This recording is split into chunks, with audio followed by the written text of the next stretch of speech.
사도행전 17장 16절로 18절까지 말씀, 오늘은 제가 34절까지 쭉 나갈 겁니다. 바울의 설교까지 함께 볼 텐데 일단 16절로 18절까지 같이 보도록 하겠습니다. 그런데 바울이 아테네에서 그들을 기다릴 때 그 도시가 온통 우상 숭배에 빠진 것을 보매 그의 영이 그의 속에서 격동함으로 그가 회당에서는 유대인들과 독실한 사람들과 논쟁을 하고 장터에서는 날마다 자기가 만나는 사람들과 논쟁을 하니라.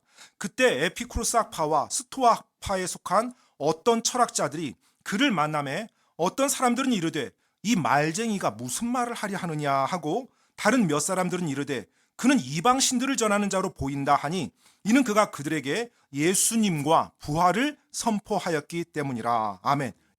지난 시간에 데살로니가와 베레아에서 복음을 전한 바울을 저희가 함께 보았습니다. 데살로니가에서 바울이 복음을 전했을 때 많은 사람이 그 복음을 믿고 구원받은 역사가 일어났죠. 그런데 그 가운데 시기심에 빠졌던 믿지 않는 유대인들이 사람들을 선동해서 바울 일행을 대적하는 내용을 보았습니다. 결국 바울이 어쩔 수 없이 데살로니가에서 떠날 수밖에 없었어요. 이제 데살로니가에서 떠나서 베레아로 갔던 바울, 그곳에서도 역시 사람들에게 복음을 전했을 때 많은 사람들이 예수님을 믿고 구원받는 놀라운 일이 일어났어요. 그런데 데살로니가에서 믿지 않았던 그 유대인들이 이 베레아까지 찾아온 거예요. 그리고 바울을 또 대적하면서 선동합니다. 어쩔 수 없이 바울은 급히 베레아도 떠날 수밖에 없었어요. 그렇게 떠나서 간 곳이 오늘 17장 우리가 보고 있는 아테네입니다. 베레아에서 아테네까지는 육로로 약 350km에서 400km 정도 돼요. 직선도로는 330 정도 된다고 하는데 실제 육로로 갈 때는 굉장히 먼 거리죠. 육로로 갔다고 하면 2주 정도 걸리는 그런 여정의 길이고요. 배를 타고 아테네로 갈 수도 있었어요. 근데 배를 타고 가면 당시 한 일주일 정도 되는 그런 여정이라고 합니다. 아마 배를 타고 가지 않았을까 많은 사람들은 생각하고 있고요. 자, 이제 바울의 선교 여행에서 바울은 아테네란 도시로 들어갑니다. 그런데 이 아테네에 들어갔을 때 이제까지 바울의 선교 여행 패턴과는 좀 달라요. 이제까지는 어느 도시에 들어갈 때 항상 사역팀과 같이 들어갔어요. 동역자와 같이 들어갔어요. 그런데 이번 아테네는 혼자 들어갑니다. 왜 혼자 들어가냐면 그 실라와 디모데를 베레아에 남겨두고 왔거든요. 바울만 일단 급하게 베레아에서 나왔어요. 아마 실라와 디모데는 그곳에 있는 또 갓 세워진 교회와 또 성도들을 좀 더 돌보는 일을 했던 것 같아요. 처음으로 홀로 선교 여행에서 남겨진 거예요. 그리고 처음으로 홀로 이 아테네란 도시를 방문한 것입니다. 그런데 이 아테네란 도시는 당대 철학과 사상과 종교, 헬라 문화의 중심 도시였어요. 다소에서 자랐던 바울은 헬라 문화에 대해서 잘 알고 있었고, 사실 헬라 문화에서 자랐다고 해도 과언이 아닙니다. 그는 아테네에 대해서, 그리고 아테네 그 헬라 문화에 대해서, 그리고 아테네의 그 종교와 교육에 대해서 잘 알고 있었을 거예요. 왜냐하면 본인 역시 그 헬라 문화권에서 자랐기 때문에요. 이 당시 어떤 그 기록된 문서들을 보게 되면 아테네, 알렉산드리아, 다소, 바울이 자랐던 도시죠. 이 세 도시가 3대 교육 도시였다고 합니다. 이 당시에. 그러니까 이 다소도 결코 만만한 도시는 아니에요. 이제 바울이 아테네에 들어간 것입니다. 도시에 들어갔는데 도시 전체가 우상에 빠진 거예요. 모든 곳에 신전이 있고 또 모든 거리마다 신상들이 있고, 그리고 사람들은 그 신들에 대해서 숭배를 하고 모든 것에 다 신을 다 붙이는 거예요. 전쟁의 신, 화평의 신, 사랑의 신, 평화의 신, 분노의 신, 사냥의 신, 승리의 신, 인간의 모든 감정마다 신이 있다고 생각하고 그 신들을 만들어 놓고 무슨 일만 일어났다면 무조건 신에게 가서 빌고, 이런 식의 삶을 아테네에 있는 사람들이 살고 있는 걸 보면서 성경에서 보니까 바울이 그의 영이 그의 속에서 격동했다고 말을 하고 있습니다. 세상은 이 아테네를 철학과 교육과 종교와 예술의 중심지로 우러러보고 있었지만 실제 그 안에는 우상 숭배로 범람했던 도시였고, 우상과 모든 것이 연관되어져서 발전한 도시가 바로 이 아테네 도심을 볼 수가 있어요. 그래서 예전에 어떤 고대 저자들은 아테네에서는 신을 찾는 것이 사람을 찾는 것보다 더 쉽다. 이 정도로 신상이 많았다고 합니다. 아무튼 도시마다 모퉁이마다 광장 모든 곳에 신상들이 있었다고 합니다. 이런 모습을 보면서 바울의 마음속에 성령님으로 인해서 격동이 일어났던 것 같아요. 엄청나게 불편했던 것이죠. 영적으로 캄캄한 도시를 보면서 바울은 그대로 있을 수가 없었어요. 그래서 비록 홀로 왔지만, 그리고 이 교육의 도시라고 하는, 이 철학의 도시라고 하는 이 도시에 홀로 왔지만 내가 지금 나서서 이들에게 진리를 선포해야 되겠다고 이제 생각했던 것 같습니다. 그래서 진리의 빛과 복음의 빛을 그곳에 이제 비추고자 나섰어요. 항상 그러했듯이 회당을 찾아가서 하나님을 믿는 유대인들에게 복음을 선포하고요. 또 이 아테네에서는 장터에도 가서 만나는 사람들마다 사람들과 논쟁을 했다고 합니다. 자, 여러분, 이 아테네는요, 방금 제가 계속 말씀드렸던 것처럼 철학과 사상과 교육과 종교의 중심이었습니다. 그러다 보니까 이곳에 있는 사람들은 항상 무언가 새로운 지식과 새로운 사상에 대해서 듣는 것을 즐겨했어요. 그리고 그런 사람들이 와서 새로운 것을 말하면 사람들이 자연스럽게 주의를 형성해서 질의응답을 하며 그 사람이 말하고 있는 것이 이치 맞는지, 그리고 자기들이 믿고 있는 것이 이치 맞는지를 따지면서 어떤 사상에 대해서 서로 토론하는 이런 문화가 이 도시 전체에 깔려 있었습니다. 그러니까 바울이 와서 어떤 예수님과 부활에 대해서 이런 말을 하고 복음에 대해서 말할 때 그들이 역시 바울에게 질문과 응답을 하면서 이치를 따져가는 거예요. 이것이 논쟁이라고 지금 표현되어 있습니다. 논쟁이라고 말하면 감정 섞인 말싸움이 아니에요.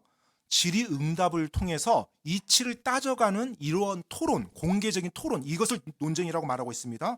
이것이 워낙 보편화되어 있었어요.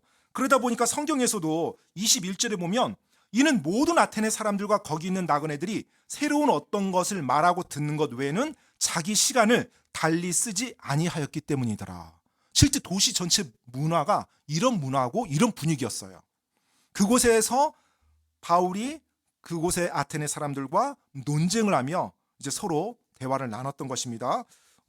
우리가 이 당시 아테네를 좀 이해하기 위해서 그 철학적인 얘기를, 철학에 대한 이야기를 좀 하면, 여러분 오늘날은 철학이 대학교의 한 전공이 되어 있고 학문으로 접근을 하지만 이 당시 철학가고 철학이라고 말하면 어떤 전공을 하고 학문을 탐구하는 그 방식으로 한정됐던 것이 아닙니다.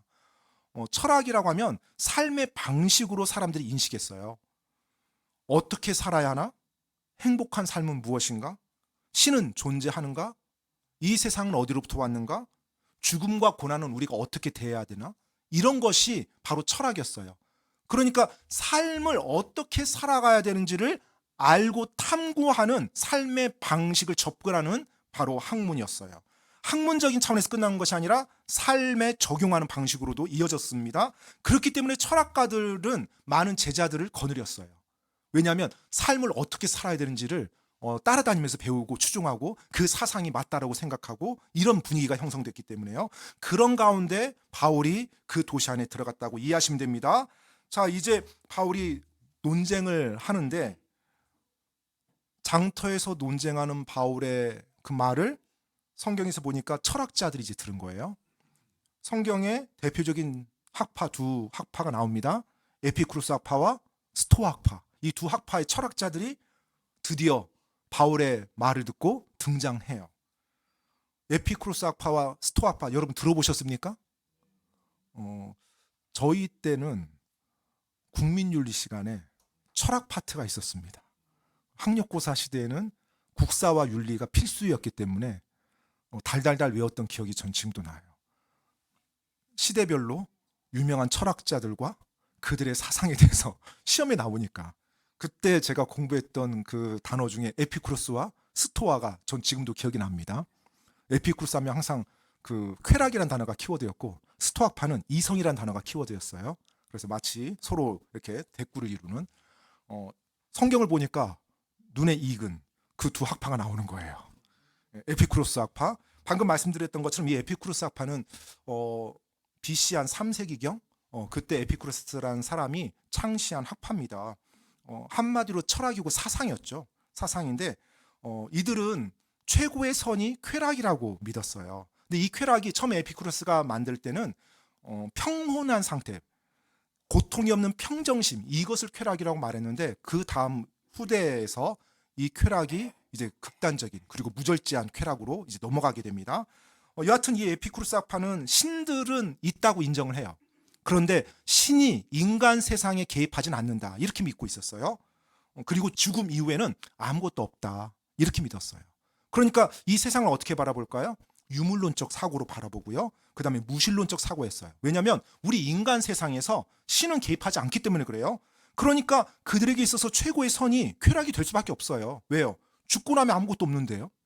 그러면 사는 동안에 내가 누릴 수 있는 거 최고로 누리자 이거예요. 그래서 그들의 키워드가 쾌락이었던 것입니다.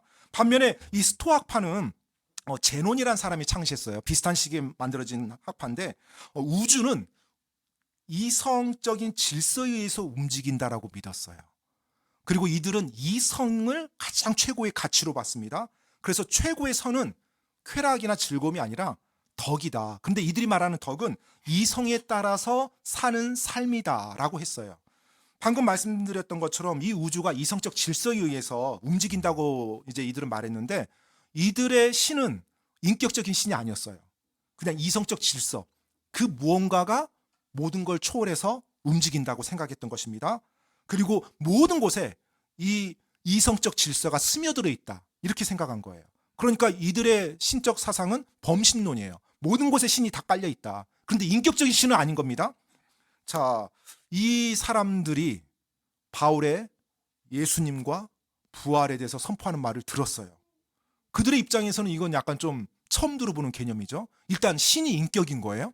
그리고 죽고 나면 아무것도 없다고 생각하는데 부활이란 것이 있다고 말을 합니다. 너무나 다른 사상을 처음 들어본 거예요. 그래서 바울을 지금 이들이 뭐라고 지금 일컬어요? 말쟁이라고 일컬어요. 이 말쟁이가 무슨 말을 하는지 들어보자. 여기서 이 말쟁이라는 그 헬라어를 보게 되면 씨앗을 줍다라는 의미가 있어요. 씨앗을 줍다. 즉 새들이 씨앗을 쪼는 걸 말하는 겁니다. 한마디로 말하면 여기저기에서 주워들은 지식을 가지고 자기 것인 양 말하는 사람을 말쟁이라고 해요.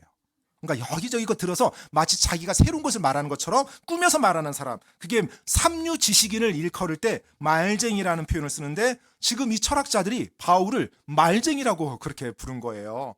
그리고 저 말쟁이가 하는 말 한번 들어보자 해서 그 바울을 데려다가 어디로 가냐면 아레오바고라는 곳으로 갑니다. 이 아레오바고는요, 거대한 안반 위에 있는 평탄한 지대의 장소 이름이 아레오바고예요. 그러니까 아테네에서 거대한 안반이 있어요. 우뚝 서서 언덕처럼 보이죠. 그러니까 돌 언덕입니다. 그곳에 아주 넓은 장소가 있는데 그 장소를 아레오바고라고 했고요. 그 장소에서 종교 사상 검증 의결 기구가 움직이고 있었어요. 그러니까 재판도 이루어지고 사상을 검증하는 그런 여러 가지 일들이 그곳에서 이루어져서 한마디로 의결 기구라고 일컬을 때도 아레오바고라고 말을 했던 것입니다. 그러니까 이 아레오바고는 장소 이름인 동시에 어떤 아테네 의회 이름이라고 봐도 쉬워요. 오늘날로 따지면 좀 미국의 백악관이라고 좀 표현해 볼까요? 백악관, 화이트하우스죠. 왜 백악관이에요? 화이트하우스? 하얀색으로 만들어서 백악관이에요. 그래서 장소 이름도 되지만 그 백악관이라고 할 때는 최고 대통령과 그 정부의 의결 기구를 말할 때도 백악관이라고 말합니다. 그래서 사람들이 그렇게 쓰잖아요. 오늘 백악관에서 만찬이 있었습니다. 그러면 그 백악관이 어떻게 사용된 거예요? 장소 이름으로 사용된 거예요. 오늘 백악관에서 어떤 정책에 대해서 발표하였습니다. 그것은 무슨 말이에요? 바로 백악관, 대통령과 정부의 어떤 정책 결정이 이런 식으로 이루어졌다는 것을 말하는 거잖아요. 마찬가지입니다. 이 아레오바고도 그런 의미였어요. 장소 이름인 동시에 의결기구 이름이었습니다. 그곳으로 바울을 데려간 거예요. 왜요? 바울의 그 사상과 그가 말하는 어떤 이방 신에 대해서 판단하려고요. 그곳에 가면 이제 지적인 그 상류층들과 그리고 철학자들이 다 모여서 그곳에서 말하는 사람의 말을 듣고 판단하는 곳이 바로 아레오바고입니다. 이 아레오바고는 의미가 원래 아레스의 언덕이란 뜻이에요. 아레스의 언덕. 그것이 이제 헬라어로 아레오바고인데 아레스가 뭐냐면 전쟁의 신입니다. 헬라 신, 그리스 신, 전쟁의 신. 그리고 잠시 후에 이제 나오겠지만 22절에 보면 마르스의 언덕이라고 또 나와요. 이 마르스의 언덕이 아레오바고예요. 마르스는 라틴어입니다. 라틴어로 전쟁의 신이에요. 그러니까 헬라어로는 아레스의 언덕이고 라틴어로는 마르스의 언덕이에요. 똑같은 말입니다. 즉 아레오바고 같은 말이 계속 이렇게 혼용돼서 쓰고 있어요.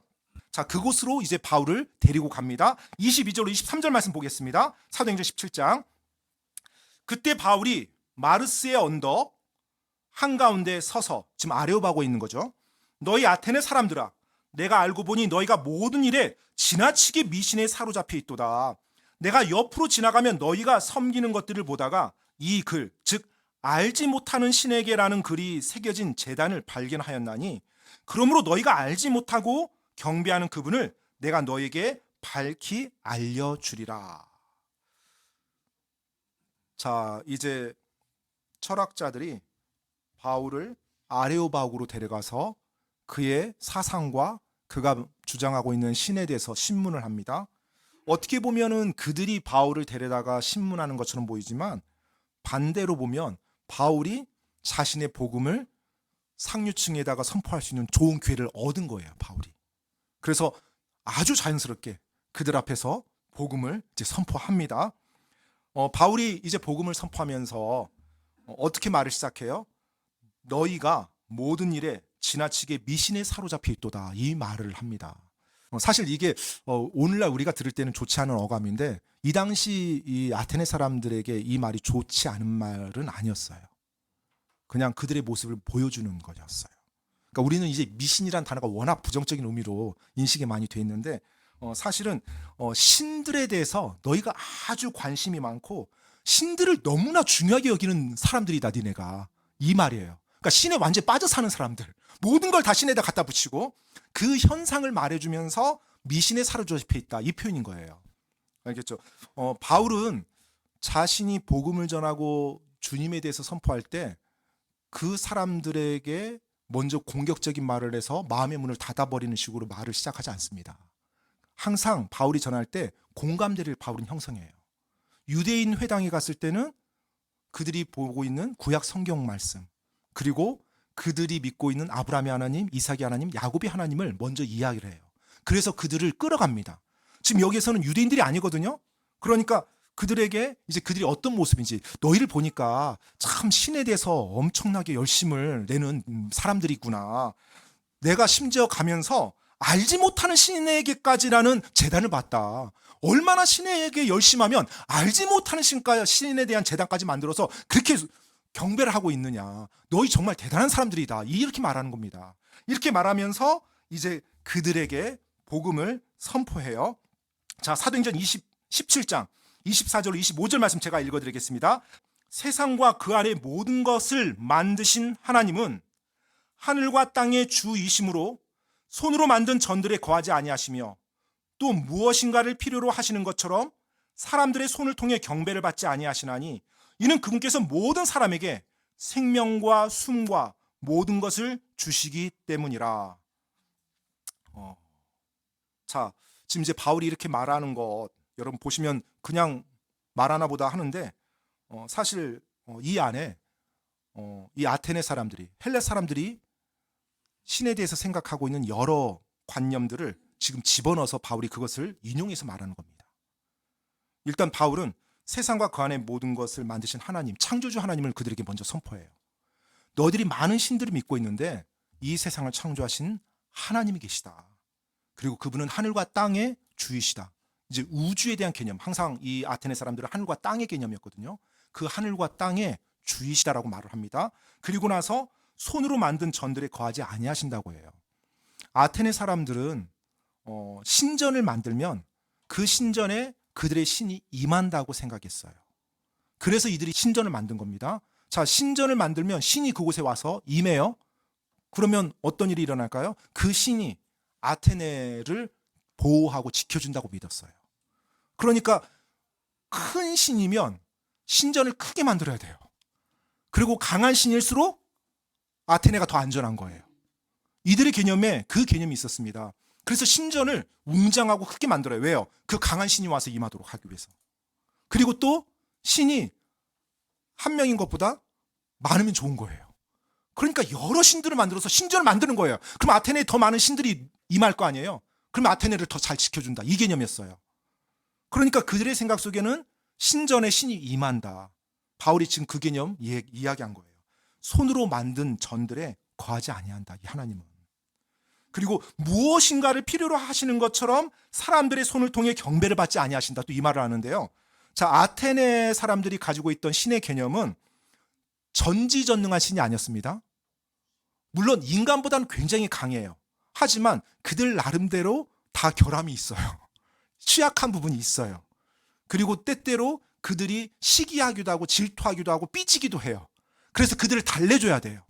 그러니까 그들도 필요가 있는 신인 거예요. 그래서 그 신들에게 제사를 드리고 뭐 어떤 곡물을 드리고 봉헌물을 드리는 거예요. 그래서 그들을 잘 달래줘요. 그들의 필요를 잘 채워줘요. 그러면 그들이 이제 아테네 사람들에게 보호를 해주고 승리를 주고 풍요로움을 준다. 이렇게 믿고 있었어요. 그러니까 그들의 신은 뭔가를 필요로 하는 신이고 사람들이 뭔가를 해줘야 되는, 즉 경배를 해줘야 되는 그 신들의 개념이었어요. 하지만 바울은 지금 이 아테네 사람들에게 우리 하나님은 무언가를 필요로 하시는 분이 아니다. 그리고 그분께서는 모든 사람들에게 생명과 숨과 모든 것을 주시는 창조주 하나님이다. 이 개념을 그들에게 설명하는 거예요. 자, 그리고 이제 계속 바울이 그들에게 설명을 이어갑니다. 26절 29절까지입니다. 제가 읽어드리겠습니다. 또 그분께서 사람들의 모든 민족들을 한 피에서 만드사 온 지면에 거하게 하시고 미리 지정하신 때와 그들의 거주의 경계를 정하셨으니 이것은 혹시 그들이 주를 더듬어 찾다가 발견하면 그분을 구할 수 있게 하려 하심이라. 그러나 그분은 우리 각 사람으로부터 멀리 떨어져 있지 아니하시니 이는 우리가 그분 안에서 살고 움직이며 존재하기 때문이라. 너희의 시인들 중 어떤 사람들도 이르되 우리 또한 그분의 후손이라 하였나니 그런즉 우리가 하나님의 후손인 만큼 하나님의 신격을 결코 기술과 사람의 고안으로 새긴 금이나 은이나 돌 같은 것으로 생각할 것이 아니니라. 바울이 계속해서 이들에게 하나님에 대해서 설명해 주고 있습니다. 자, 먼저 하나님께서는 모든 민족을 한 피에서 만드셨대요. 너희들이 생각하는 것처럼 우수한 혈통이 있고 그리고 열등한 혈통이 있는 거 아니다. 우리 모두 한 피다라는 거. 하나님이 그렇게 만드셨다는 거. 즉 뭐 진화론이라든지 뭐 이런 잘못된 사상들 전부 다 잘못됐다고 말하는 겁니다. 자, 그리고 하나님께서는 우리를 지정해 주신 때에 지정한 경계에서 살게 해주셨다. 그래서 우리가 혹시 주님을 더듬어서 찾으면 하나님이 우리가 그 주님을 구할 수 있도록 그렇게 만들어 주셨다. 그리고 그 하나님은 멀리 떨어져 계시는 분이 아니다. 이 말을 해요. 왜냐하면 아테네 사람들의 신의 개념은 멀리 떨어진 신이었어요. 그러니까 신을 인정한 학파들도 그 신은 인간 사이에 개입하지 않는 신이었고요. 또 인간 사이에 개입하는 신이라 할지라도 자기가 뭔가 필요하거나 자기가 뭔가 할 일이 있을 때 개입하는 거지 아무튼 멀리 떨어진 존재였습니다. 하지만 바울은 뭐라고 말하고 있어요? 그들에게 하나님은 멀리 떨어진 신이 아니다. 우리가 그분 안에 살고 움직이며 존재하기 때문이다. 이들에게 있어서 이 하나님의 개념은 처음으로 다가왔을 거예요. 그들의 신의 개념과 바울이 지금 선포하고 있는 하나님은 전혀 다른 개념이었거든요. 그러면서 바울이 이제 어떤 말을 해요? 그들의 주의를 환기시킵니다. 정말 이 바울을 보면 아주 뛰어난 교사예요. 이 청중들이 알고 있는 것을 딱딱 끄집어내서 그들에게 말을 합니다. 그들에게 뭐라고 말해요? 너희의 시인들 중 어떤 사람들도 이르되 우리 또한 그분의 후손이라 하지 않았냐. 그러니까 너희들의 시인이 말하지 않았냐. 우리 또한 그분의 후손이라. 이게 무슨 말이냐면요. 이 헬라 철학자 시인이 있었는데요. 스토아파 철학자예요. 바로 아라투스라는 BC 3세기경 아라투스라는 이 철학자면서 시인이 있었는데 그가 이 시를 썼어요. 제우스를 높이는 시를. 거리와 시장의 제우스 신으로 가득 차 있도다.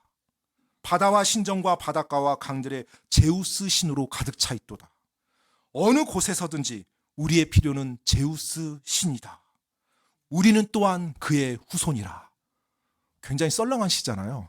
그런데 이 시를 아무튼 헬라 사람들이 다 알았나 봐요. 그러니까 그 시의 마지막 문구를 사용한 거예요. 근데 이 마지막 문구를 사용한 이유가 뭐예요? 너희들의 그 유명한 시인도 신의 후손이라고 말하지 않았느냐. 맞다. 우리는 신의 후손인데 다만 그 신이 제우스가 아니라 하나님의 후손이다. 이 말을 해주는 거예요. 그러니까 신하고 동떨어진 존재가 아니라는 거예요. 즉 하나님의 후손이란 말은 무슨 말이에요? 하나님의 창조된 존재라는 거예요. 그래서 하나님의 후손이라는 표현을 쓰는 거예요. 신에 의해서 창조된 존재, 그래서 신의 후손, 이 개념을 사용한 겁니다. 지금 바울은 우리가 신에게 하나님에 의해서 창조된 존재들인데 그들에게 도전하고 있는 겁니다. 한번 생각해봐라. 우리가 창조된 존재인데 우리를 창조하신 분을 금이나 은이나 돌 같은 거 새겨서 만든다는 게 말이 되냐? 이 말을 해주는 거예요. 우리가 그분의 후손들인데 어떻게 그분을 우리가 만들어서 우리가 그분을 이렇게 경배한단 말이냐? 우리가 그분을 만들 수 있는 존재냐? 이 말을 하고 있어요. 그러면서 이제 바울이 그들에게 그 창조주 하나님께 이제 너희가 올바르게 반응할지어다 라고 말하며 도전하는 거예요. 30절로 31절 말씀 보겠습니다. 30절로 31절. 하나님께서 이같이 무지하던 때를 눈감아 주셨으나 이제는 모든 곳에서 모든 사람들에게 회개하라고 명령하시나니 이는 그분께서 한 날을 정하사 그날에 자신이 정하신 그 사람을 통해 세상을 의로 심판하실 것이기 때문이라. 그분께서 친히 그 사람을 죽은 자들로부터 일으키심으로써 모든 사람들에게 그 일에 대한 확신을 주셨느니라 하니라. 아멘. 자, 이제 바울이 이 두 구절에서 거의 엄청난 핵폭탄을 날립니다. 이제까지 하나님에 대해서 쭉 설명을 해줬어요. 그리고 어떤 말을 하냐면 심판에 대한 이야기를 해요. 그 창조주 하나님께서 한 날을 정하사 그날에 그 하나님이 정하신 사람을 통해 이 세상을 의로 심판하실 것이다. 그분께서 친히 그 사람을, 즉 의로 심판하실 그 사람을 죽은 자들로부터 일으키셨다. 모든 사람들에게 그 부활을 통해서 그 일에 대한 확신을 주셨다. 그 일에 대한 확신이 뭐예요? 바로 이 세상에 오셔서 심판하신다는 거. 그 확신을 주셨고, 바울은 사실은 이 부분에 있어서 자신이 이제 증인이라고 아마 그런 뉘앙스로 말했을 거예요. 그러니까 너희 어떻게 해야 된다? 회개해야 된다. 그 말을 해주는 거예요. 아주 충격적인 이야기를 이 당시 철학자들에게 있어서는 처음 들어봤던 이야기일 거예요. 세상이 심판이 있고, 그리고 그 심판자가 부활을 했고, 그 부활하신 분이 이 땅에 오셔서 우리를 심판하실 거니까 회개하라고요. 여러분, 이 부활이란 말을 들었을 때 아레오바고에 있었던 그 철학자들과 지식인들은 아마 충격을 받고, 그리고 바로 어떤 사람들은 마음의 문이 닫혔을 거예요. 왜냐하면 이들의 개념에서는 말이 안 되는 이야기거든요. 무슨 부활? 말도 안 되는 소리 하고 있어? 저 말쟁이가 쓸데없는 소리 하고 있구나. 아마 이런 식으로 반응한 사람이 있었을 것입니다. 그리고 이들에게 있어서 회개란 단어는 굉장히 불편했을 거예요. 사실 이 지식인들과 철학자들은 많은 제자들이 있고 추종자들이 따르는 사람들이에요. 사람들이 자기와 같은 그 경지에 이르기 위해서 애쓰는데 무슨 우리가 회개를 해? 이런 개념으로 그들은 바울의 말을 들었을 것입니다. 하지만 바울은 그것과 아랑곳하지 않고 그들에게 창조주 하나님에 대해서 말씀하며 그분이 의의 심판자를 보내시고 반드시 너희를 심판하실 것이다. 너희 죄들을 회개할지어다. 이 말을 그들에게 담대하게 선포합니다. 그 바울의 선포를 듣고 아테네 그곳에 있었던 사람들은 세 가지 반응을 합니다. 32절로 34절 말씀 보도록 하겠습니다. 32절로 34절입니다. 그들이 죽은 자들의 부활에 대하여 들을 때 어떤 사람들은 조롱하고 다른 사람들은 말하기를 이 일에 대하여 우리가 내 말을 다시 듣겠다 하니 이에 바울이 그들 가운데서 떠나니라. 그러나 어떤 사람들은 그에게 굳게 붙어 믿었는데 그들 가운데는 아레오바고의 일원인 디오니시우스와 다마리스라 하는 여자와 또 그들과 함께한 다른 사람들도 있더라. 자, 이제 바울의 그 죽은 자의 부활 그리고 회개하라라는 말을 듣더니 아니나 다를까 이제 기대했던 반응도 나옵니다. 어떤 반응이에요?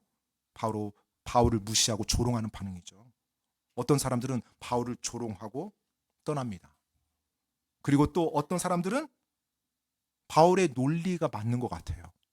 그러니까 다음에 다시 한번 듣겠다 하고 떠나요. 다시 한번 듣겠다. 그런데 이제 세 번째 부류. 어떤 사람들은 바울에게 굳게 붙어 그 복음을 믿었어요. 그 예수님을 믿었어요. 그들 중에 누가 있었어요?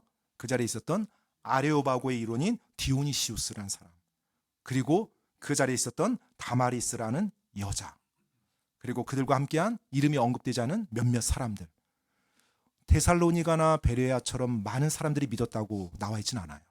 소수만 믿었던 것 같아요, 이 아테네에서는요. 그런데 두 사람의 이름을 기록해 줬어요, 누가가. 그렇죠, 디오니시우스. 누구라고? 이 사람이요? 아레오바고 일원이래요. 아레오바고는 당시 아테네 최고의 지식층 의결기구였습니다.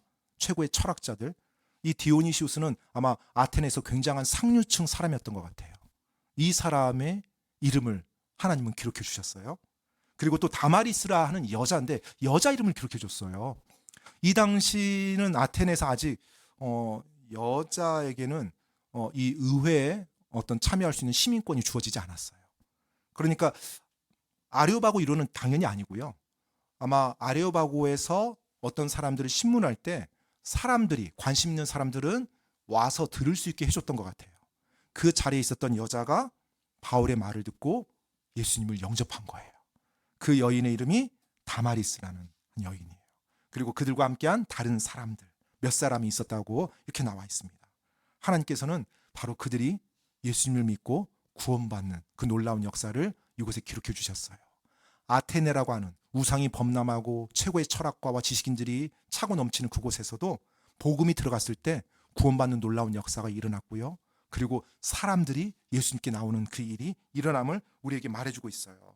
여러분, 이 두 사람의 이름이 기록되고 있는데 이 디오니시우스와 다마리스는 지금 어디 있을까요? 지금요? 네, 주님과 함께 천국에 있습니다. 네, 지금요? 네, 주님과 함께 천국에 있어요. 조롱하고 갔던 사람들은 어디 있을까요? 지금? 네, 지옥에서 고통받고 있어요. 누가복음 16장에도 나오고요. 지옥에서 고통받고 있습니다. 디오니시우스와 다마리스, 주님과 함께 있으면서 장차 그들 앞에 있을 상급을 주는 그리스도의 심판석을 기다리고 있을 거예요. 조롱하고 떠났던 자들은 지금 지옥에서 고통을 당하고 있으며 장차 그들이 서야 될 크고 흰 왕좌 심판을 이제 맞이할 수밖에 없을 겁니다. 그리고 또 한 부류 있죠. 우리가 내 말을 다시 듣겠다. 이 사람들은 어디 있을까요? 모르죠. 다시 들어서 믿었는지 안 믿었는지 성경은 기록해주고 있지 않아요. 근데 제 마음 같아서는 이들 가운데서 믿는 사람들이 좀 나왔으면 좋겠어요. 나왔을까요? 지금 하나님이 이건 또 기록을 안 해주셨어요. 나중에 천국 가서 확인해 보세요.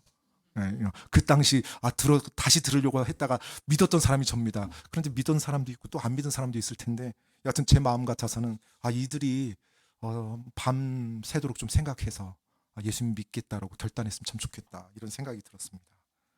자, 이렇게 하면서 이 아테네 사역이 마무리가 됩니다.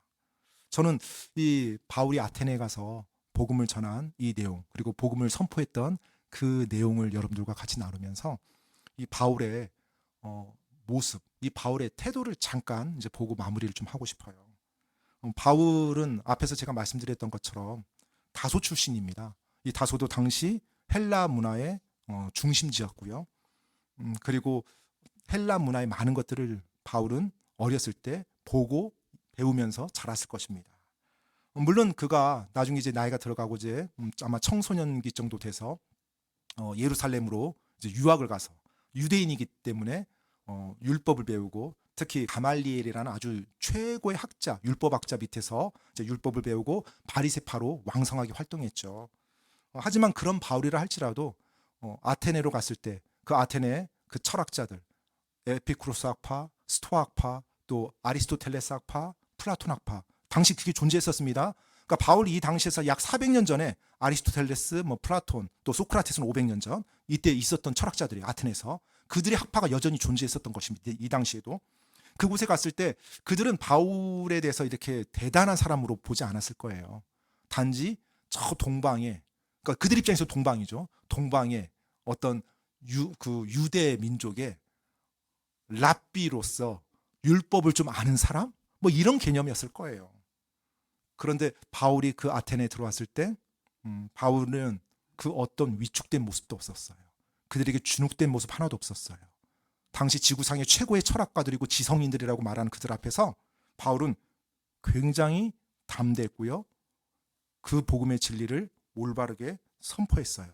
자신에게 말쟁이라고 불렀던 그 사람들에게 어떤 열등감도 느끼지 않았어요.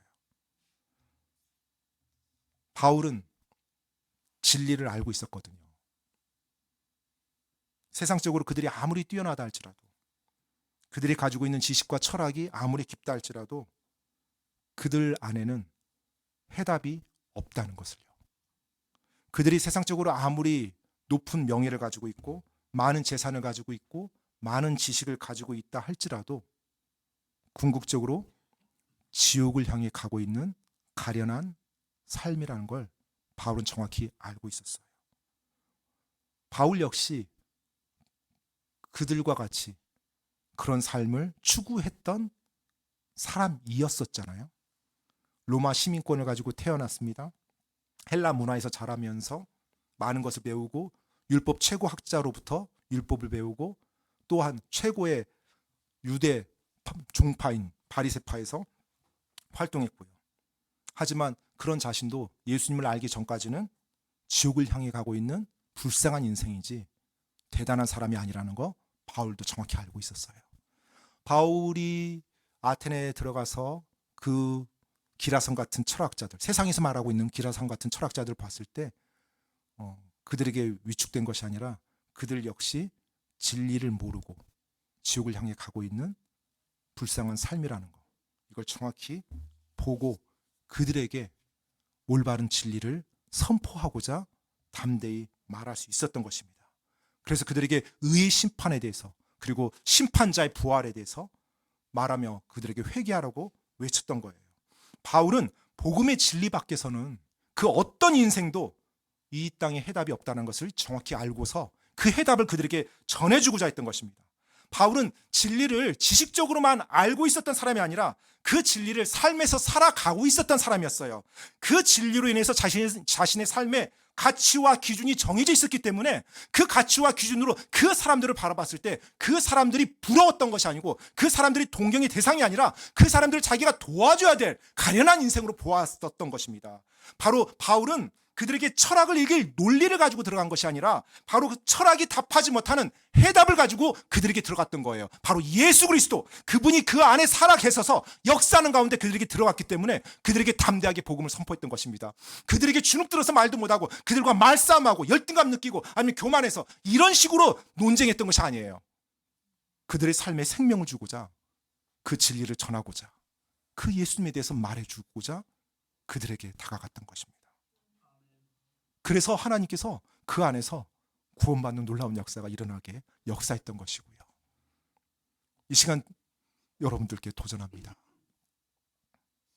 여러분들 안에는 이 놀라운 진리가 있을 텐데요. 예수님 믿었다라면 그 진리가 그냥 머물고만 있습니까? 아니면 여러분의 삶에서 살아 역사합니까? 여러분의 삶에서 살아 역사한다라면 그것이 여러분의 가치와 기준을 하나님의 말씀에 따라서 빚어갈 것입니다.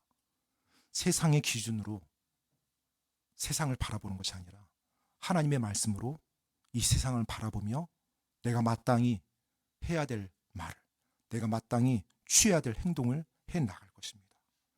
세상을 바라보며 동경하는 것이 아니라 진리를 알지 못하는 그 세상을 바라보며 동정하는 마음을 우리가 가지게 될 것입니다. 오늘 저는 간절히 바랍니다. 그리고 기도합니다. 여러분과 제가 진리가 지식에서만 머무는 사람이 아닌 진리가 여러분과 저의 삶에서 체화되는 그런 삶을 살아가는 여러분과 제가 되기를 말입니다. 그래서 우리 역시 어디에 가든지 하나님이 주신 그 진리, 그리고 내 안에 살아계시는 그 예수님, 그 예수님과 함께 심장이 뛰면서 우리가 이 세상을 향해 나가고 진리가 필요한, 진리가 없어서 무너져가는, 그리고 진리가 없어서 방황하는 그 사람들에게 우리가 진리를 전해주고 그들을 주님께로 인도하는 그런 삶을 살아가기 간절히 원합니다. 이 시간 기도하고 마치겠습니다.